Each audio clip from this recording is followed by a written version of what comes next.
Hello दोस्तों, स्वागत है आप सभी का ड्रीम एग्जाम स्टडी प्लेटफॉर्म पर। दोस्तों आज हम इस वीडियो में देखने वाले हैं सी टेट जनवरी 2024 की दृष्टि से बाल विकास और शिक्षा शास्त्र की क्लास नंबर 4। दोस्तों इस क्लास में हम प्रीवियस ईयर क्वेश्चंस को करने वाले हैं। दोस्तों यह क्लास आपकी पेपर 1 और पेपर 2 दोनों की दृष्टि से बेहद ही महत्वपूर्ण होने वाली है। दोस्तों वीडियो को शुरू करने से पहले आपसे एक निवेदन है कि यदि आप चैनल पर नए हैं तो चैनल कर लिए सब्सक्राइब और साथ में बनी बेल आइकन जरूर दबा लीजिए ताकि जब भी हम अगला वीडियो अपलोड करें आप तक नोटिफिकेशन सबसे पहले पहुंच जाए। चलिए दोस्तों वीडियो को शुरू करते हैं। दोस्तों क्वेश्चन नंबर 91। दोस्तों इसके पहले हम 3 क्लासें कर चुके हैं जिनमें हम 90 क्वेश्चन कंप्लीट कर चुके हैं। उसके आगे के क्वेश्चन आज हम देखने वाले हैं। दोस्तों अभिकथन दिया गया है, स्कूली काल के प्रारंभिक वर्षों में विद्यार्थियों को संसाधन संपन्न वातावरण प्रदान करना विशेष रूप से महत्वपूर्ण है। विकास के कुछ संवेदनशील चरण होते हैं जिसके दौरान बच्चे वातावरणीय प्रभावों से विशेषतः अनुक्रियाशील होते हैं। बताइए दोस्तों, क्या अभिकथन और कारण दोनों सही हैं? इस क्वेश्चन का सही आंसर क्या हो जाएगा? दोस्तों जो स्कूली काल होता है यानी जो प्रारंभिक शिक्षा प्राथमिक विद्यालय होता है, उस समय विद्यार्थियों को संसाधन संपन्न वातावरण प्रदान करना विशेष रूप से महत्वपूर्ण होता है। बिल्कुल सही बात है। इसका कारण बताया गया है क्योंकि विकास के कुछ ऐसे संवेदनशील चरण होते हैं जिसके दौरान बच्चे वातावरणीय प्रभावों से विशेषतः अनुक्रियाशील होते हैं। बिल्कुल सही बात है। अर्थात दोस्तों इस क्वेश्चन का सही आंसर ऑप्शन ए हो जाएगा। ए और आर दोनों सही हैं और आर ए की सही व्याख्या भी करता है। क्वेश्चन नंबर 92 देखते हैं। हालांकि विकास के क्षेत्र एक दूसरे से संबंधित होते हैं, फिर भी बौद्धिक क्षमताएं जैसे कि तार्किक विचार इत्यादि को विकास के किस क्षेत्र के अंतर्गत सापेक्ष रूप से पढ़ा जाता है? बताइए दोस्तों, भावनात्मक क्षेत्र, शारीरिक क्षेत्र या संज्ञानात्मक क्षेत्र या सामाजिक क्षेत्र? दोस्तों बात की गई है यहाँ पर, देखिए बौद्धिक क्षमताओं बुद्धि की बात की गई है, अर्थात दोस्तों संज्ञान से इसका सीधा संबंध होगा। अर्थात इस क्वेश्चन का जो सही आंसर है वह ऑप्शन सी हो जाएगा, संज्ञानात्मक विकास से संबंधित है यानी संज्ञानात्मक पक्ष के अंतर्गत आता है। ऑप्शन सी इस क्वेश्चन का राइट आंसर हो जाएगा। प्रारंभिक बाल्यावस्था के दौरान निम्न में से कौन सी संस्था बच्चों के समाजीकरण की प्राथमिक संस्था की भूमिका निभाती है? सामाजिक मीडिया, परिवार, कानून या धर्म संस्थाएं? दोस्तों जहां भी बात आती है सामाजीकरण की प्राथमिक संस्था की तो वहां पर सबसे पहला नाम परिवार का आता है। किसका आता है? परिवार का आता है। अर्थात ऑप्शन बी क्या हो जाएगा? राइट आंसर हो जाएगा। जबकि जो सामाजिक मीडिया है, कानून है, धार्मिक संस्थाएं हैं या विद्यालय है, क्या दोस्तों या तो विद्यालय है, ये सभी द्वितीयक संस्थाएं होती हैं। कौन सी संस्थाएं होती हैं? द्वितीयक संस्थाएं होती हैं। किस चीज की? सामाजीकरण की। ध्यान रखिएगा। इस क्वेश्चन का जो सही आंसर है ऑप्शन बी हो जाएगा। Question number 94। जीन पियाजे के संज्ञानात्मक विकास के सिद्धांत के अनुसार किस चरण में, दोस्तों ये बिस नहीं किस है, किस चरण पर बच्चे दूसरों का अनुसरण या नकल करना शुरू कर देते हैं? दोस्तों जीन पियाजे महोदय ने किस चीज का सिद्धांत दिया है? आप सभी जानते हैं, इन्होंने संज्ञानात्मक विकास का सिद्धांत दिया है। किसका?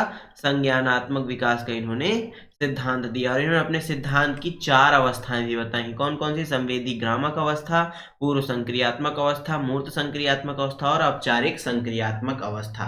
तो दोस्तों इस क्वेश्चन में पूछा गया है कि संज्ञानात्मक विकास के किस चरण में जो बच्चे हैं वह दूसरों की नकल करने लगते हैं या दूसरों का अनुसरण करने लगते हैं? तो यह कार्य दोस्तों संवेदी गामक अवस्था में ही बच्चे करने लगते हैं। यह 0 से 2 वर्ष तक की अवस्था होती है। ऑप्शन ए इस क्वेश्चन का क्या हो जाएगा? राइट आंसर हो जाएगा। नेक्स्ट क्वेश्चन देखते हैं।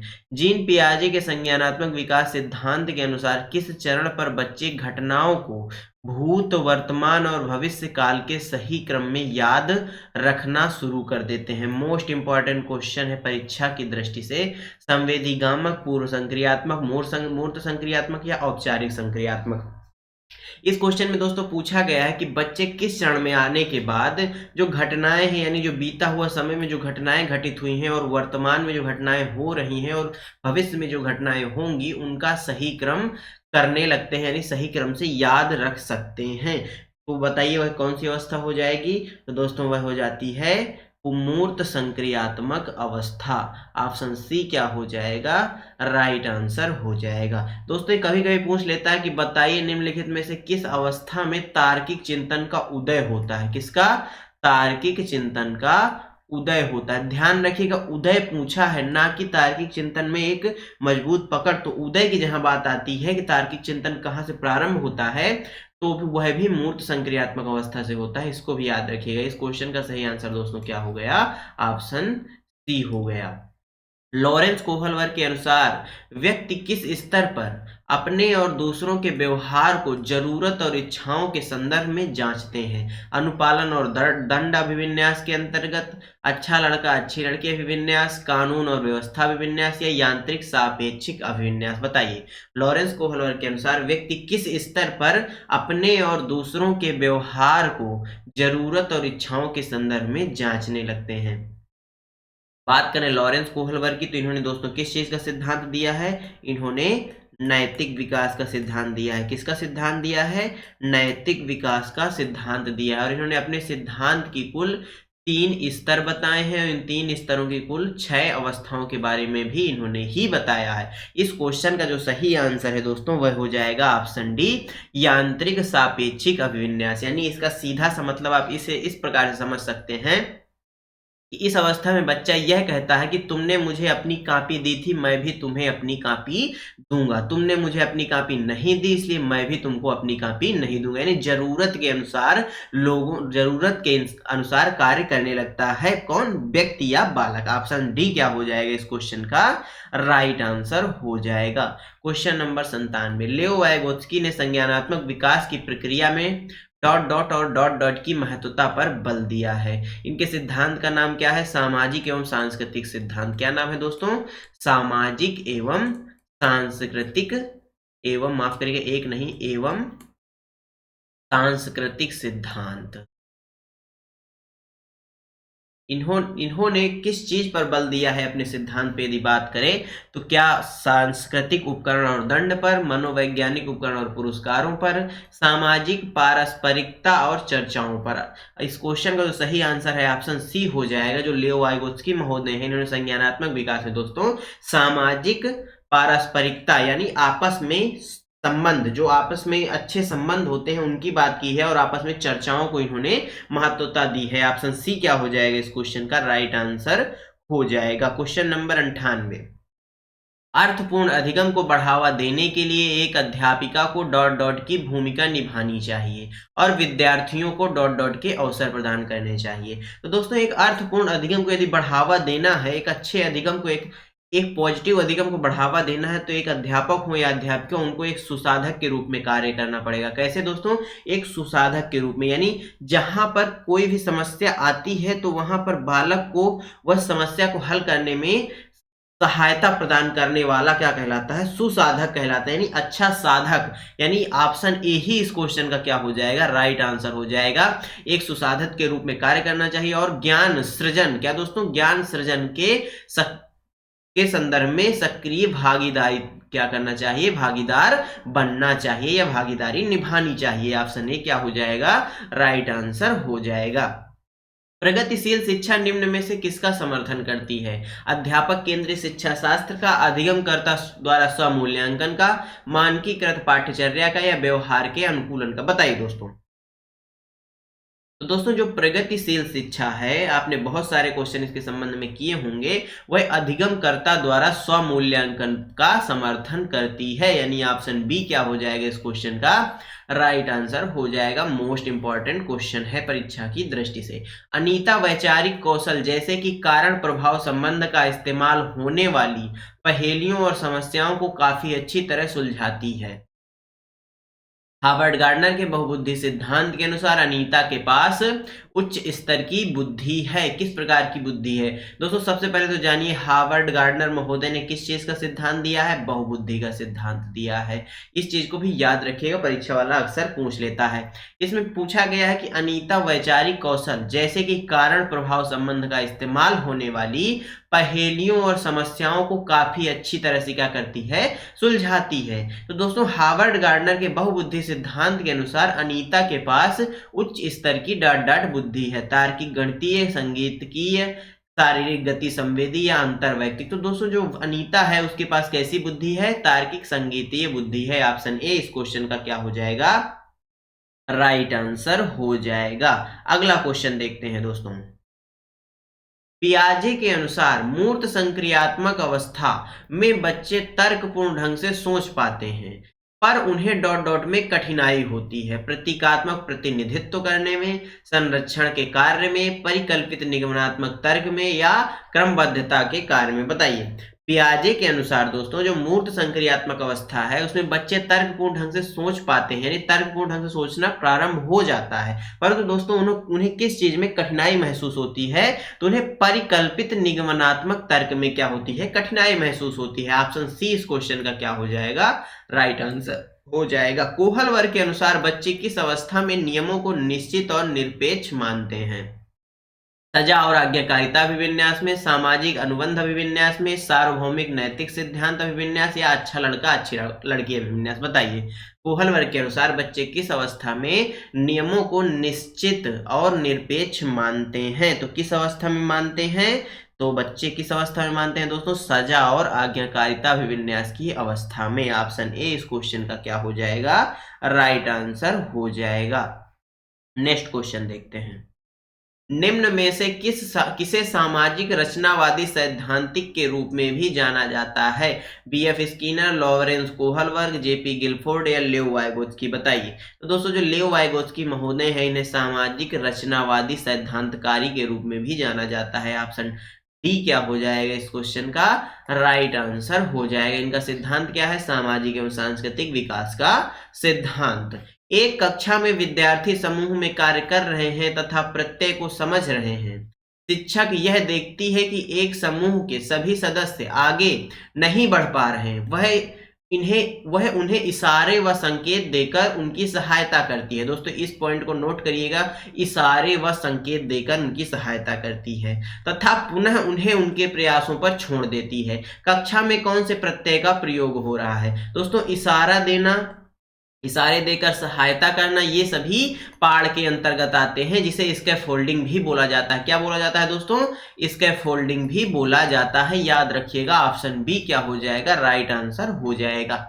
एक प्रगतिशील कक्षा की विशेषता है शिक्षक की गतिशीलता, लचीला समूहीकरण, बच्चों में स्वायत्तता या बहुत सारी सामग्रियों का प्रावधान। बताइए। एक प्रगतिशील कक्षा की क्या विशेषता है? तो दोस्तों एक प्रगतिशील कक्षा में शिक्षक की गतिशीलता अनिवार्य है। बस लचीला समूहीकरण, यानी समूह ऐसे बनाएं जिनको समय आने पर अपने हिसाब से परिवर्तित किया जा सके या उनमें बदलाव किया जा सके। लचीला उसको कहते हैं जिसमें आवश्यकता अनुसार बदलाव किए जा सके, तो ऐसा समूह लचीला समूहीकरण। बच्चों की स्वायत्तता, यानी बच्चों की जो स्वायत्तता को आप किस प्रकार से समझेंगे? स्वायत्तता आप जैसे आप व्यक्तिगत रूप से कुछ करना चाहते हैं तो उसके लिए आपको स्वतंत्रता प्रदान होती है, यह होती है स्वायत्तता। बहुत सारी सामग्रियों का प्रावधान, यानी बहुत सारी सामग्रियां हैं जो जिनका उपयोग शिक्षण में या अधिगम में किया जा सके। तो दोस्तों इस क्वेश्चन का सही आंसर ऑप्शन डी पहला, दूसरा, तीसरा और चौथा सभी हो जाएगा।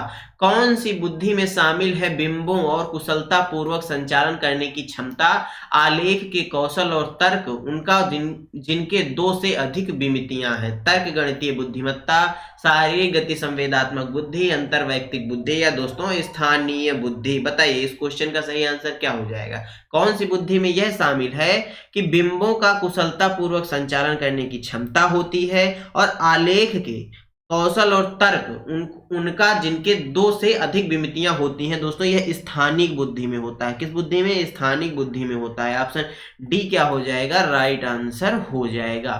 भाषा व सोच का विकास एक दूसरे से स्वतंत्र होता है, सामाजिक सांस्कृतिक संदर्भ में स्वतंत्र होता है, एक दूसरे से परस्पर जुड़ा है क्योंकि दोनों एक दूसरे को असंख्य रूप से प्रभावित करते हैं, केवल आनुवंशिकता से प्रभावित होता है ना कि पर्यावरणीय कारकों से। बताइए। भाषा और सोच, जिसको विचार भी बोला जा सकता है, तो इनके विकास के संबंध में कौन सा कथन है जो बिल्कुल सही है? तो दोस्तों ये एक दूसरे से परस्पर जुड़े हुए हैं। क्या है? एक दूसरे से परस्पर जुड़े हुए हैं क्योंकि दोनों एक दूसरे से असंख्य रूप से प्रभावित करते हैं।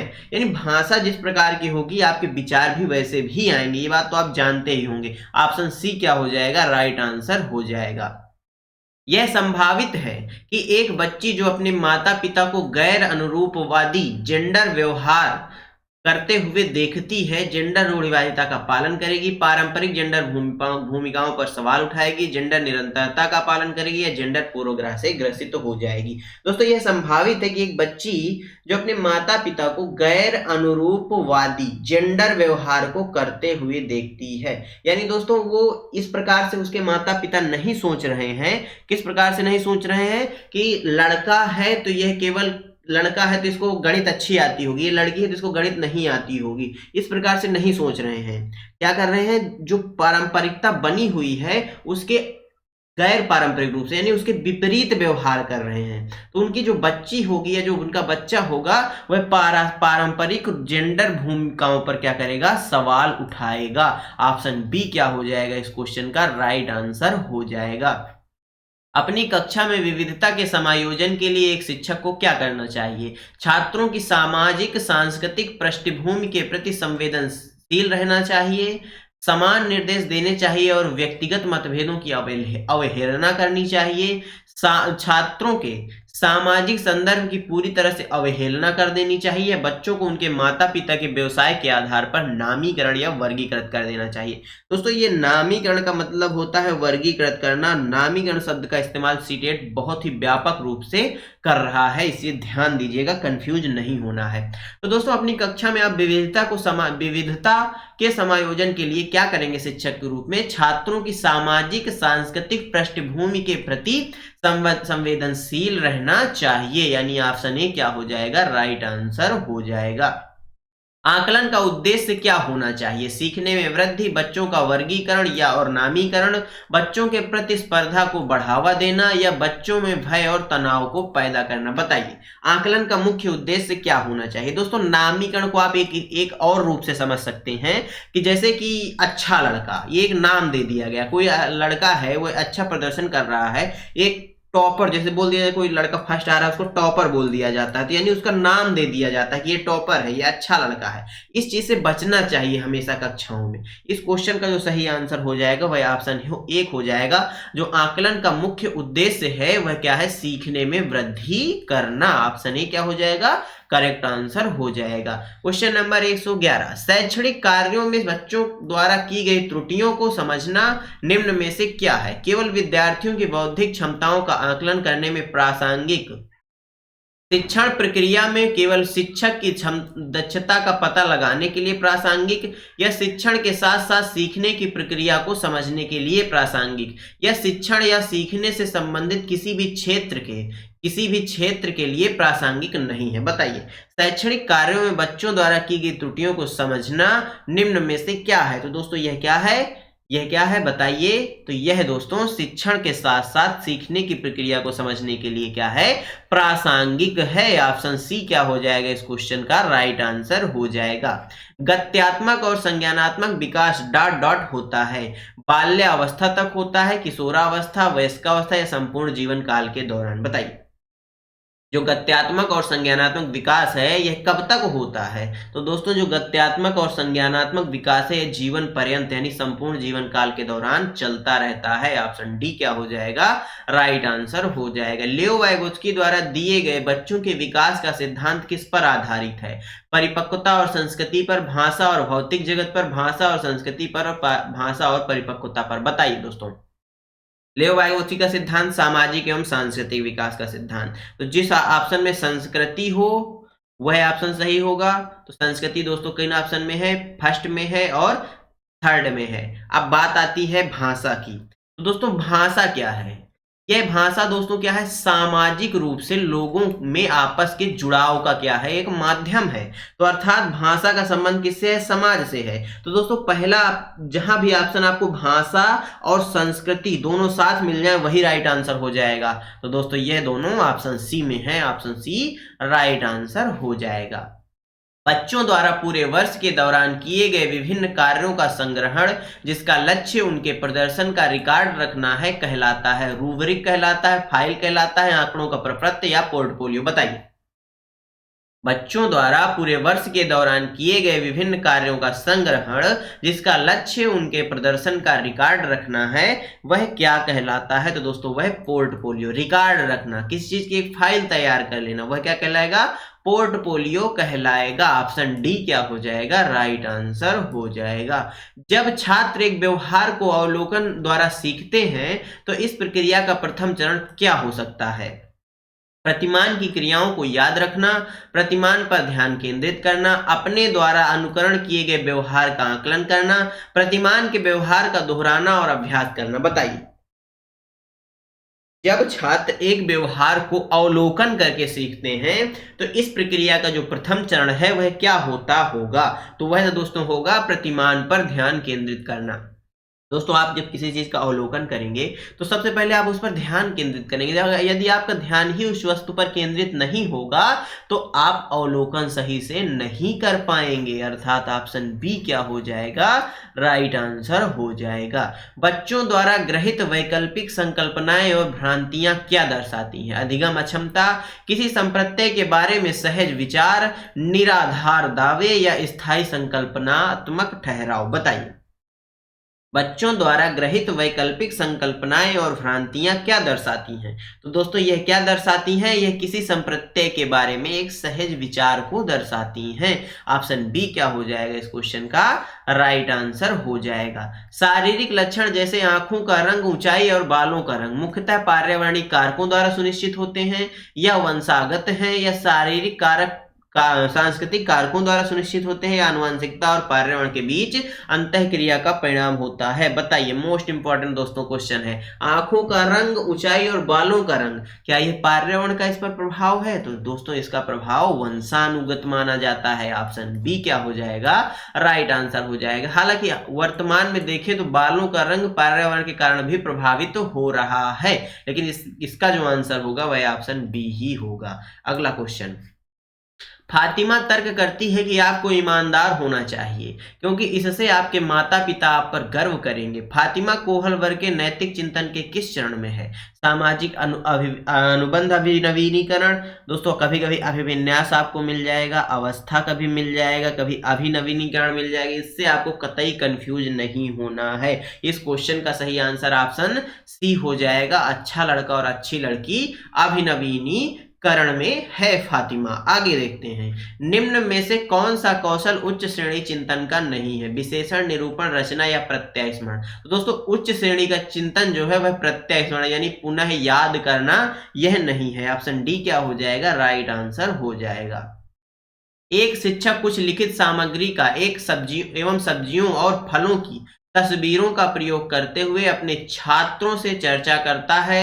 विद्यार्थी इस परिचर्चा को अपने पूर्व ज्ञान से जोड़ते हुए पोषण का संप्रत्यय सीखते हैं। यह उपागम निम्न में से किस पर आधारित है? दोस्तों एक शिक्षक कुछ लिखित सामग्री और एवं सब्जियों और फलों की तस्वीरों का प्रयोग करते हैं, अपने छात्रों से चर्चा करते हैं। विद्यार्थी इस परिचर्चा को अपने पूर्व ज्ञान से क्या करते हैं? जोड़ते हैं, जोड़ते हुए पोषण का संप्रत्यय सीखते हैं।